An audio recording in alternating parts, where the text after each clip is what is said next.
Assalamualaikum warahmatullahi wabarakatuh, Pak Retno. Waalaikumsalam warahmatullahi wabarakatuh. Selamat siang, Pak. Siang. Sehat, Bapak? Sehat. Ya, sesuai kesepakatan kita semalam ya, Pak, kita ada janji untuk pengambilan keputusan berbasis nilai-nilai kebajikan sebagai seorang pemimpin ya, Pak. Jadi sebelum kita lanjut, Pak, bolehlah Bapak memperkenalkan diri Bapak? Saya Retno Adi SPD, Kepala Sekolah SMP Permatasari, Desa Tembung, Kecamatan Sebut Situan, Kabupaten Serdang, Provinsi Sumatera Utara. Oke, baik Pak. Terima kasih ya Pak atas perkenalannya. Jadi Pak, pertama kali yang saya mau tanyakan Pak, bagaimana cara Bapak untuk mengidentifikasi sebuah permasalahan dalam kategori dilema etika sebagai bujukan moral Pak? Setiap kasus pasti bermasalah yang menyangkut masalah moral. Tentunya kalau ada masalah, dua belah pihak bermasalah, tidak ada yang benar. Untuk itu kebiasaan kami untuk mengambil keputusan ini tentunya diutamakan secara kekeluargaan, mengutamakan kekeluargaan. Maka kita dalam kasusnya, kita jumpakan dua masalah itu yang bermasalah, lalu kita diskusikan, ambil jalan tengah. Baik Pak, untuk pertanyaan kedua Pak, bagaimana cara Bapak untuk memutuskan sebuah permasalahan ketika permasalahan itu sama-sama benar Pak? Jadi bagaimana cara Bapak mengambil keputusan itu Pak? Sebenarnya yang dikatakan sama-sama benar ini ya kurang tepat sebenarnya, cuman dilihat dari kejadiannya bolehlah sama-sama benar. Kalau memang sama-sama benar, tentunya ini bisa menjadi satu penemuan baru. Katakanlah kalau sama-sama benar ini berarti dua-duanya bisa dipakai. Jadi untuk itu kalau merasa dan memang benar adanya, maka dua kasus ini bisa kita gunakan dalam kehidupan sehari-hari tentunya. Maka pihak A bisa melakukan kejadian yang dilakukan oleh B, pihak B juga bisa melakukan kejadian yang di pihak A tadi. Karena keduanya benar menurut ya hukum, menurut adat, menurut kekeluargaan. Baik Pak, kalau boleh saya rangkum, berarti Bapak mengidentifikasi pertamanya ya Pak ya, lalu mencari solusi dari beberapa solusi tadi, Bapak membuat hasil-hasil atau membuat kasus tadi menjadi yang lebih ke dalam lembaga atau ke dalam kelompok ya Pak ya.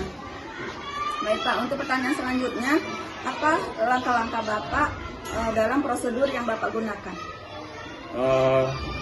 Seperti yang tadi, pasti saya dalami permasalahan pertama, terus kita dalami juga permasalahan kedua, lalu kita mencari solusi dengan cara mengumpulkan anggota yang lain untuk menanyakan atau berdiskusi, mencari jalan yang lebih bagus. Karena keputusan atau hasil diskusi lebih dari satu orang lebih baik ketimbang keputusan dari satu orang. Maka diadakan diskusi bersama dengan pihak-pihak yang terkait, sehingga hasil keputusan itulah yang biasanya menjadi keputusan yang lebih baik daripada keputusan sendiri. Baik Pak, untuk pertanyaan berikutnya Pak, adakah cara-cara yang paling efektif yang menurut Bapak bisa digunakan untuk menyelesaikan sebuah kasus tadi Pak? Sebenarnya ada cara yang efektif dan efisien dalam menyelesaikan kasus ini. Yang pertama, kedua belah pihak harus lapang dada terhadap suatu kasus, karena dalam satu lembaga pasti ada kepentingan yang sama terbentur dengan kepentingan pribadi. Maka harus ada saling membutuhkan, saling percaya, sehingga kedua belah pihak mengerti akan kebutuhan kita untuk mencapai satu tujuan yang sama. Terima kasih. untuk selanjutnya Pak, hal apa atau tantangan apa Pak yang mungkin sulit bagi Bapak untuk dipecahkan? Sebenarnya tak ada kasus yang tidak bisa diselesaikan, semua bisa diselesaikan. Tetapi ada memang kasus yang memang agak sulit diselesaikan kalau ini menyangkut masalah watak pribadi seseorang atau berhubungan dengan kebiasaan seseorang, suatu adat ataupun suatu kebiasaan, karena menyangkut masalah moral, sehingga hal ini berat bagi kita untuk mengubahnya. Jadi saya kira kasus yang agak berat jika menyangkut masalah tradisi, kebiasaan untuk diubah, maka itu berat bagi kami.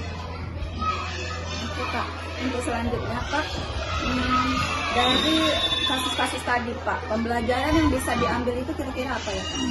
Pembelajaran yang bisa diambil dari kasus yang telah diajar itu, setiap orang punya kepentingan sendiri-sendiri, tapi harus merujuk pada kepentingan bersama, karena kita di tempat yang sama dengan tujuan yang sama, sehingga kalau bisa dan harus bisa, kepentingan kita ini mendukung kepentingan lembaga kita. Oke, baik Pak. Semua sudah Bapak rangkum dengan baik dengan menjawab pertanyaan-pertanyaan dari saya. Terima kasih atas kesempatan dan waktunya Pak Retno. Terima kasih, sama-sama. Terima kasih Pak.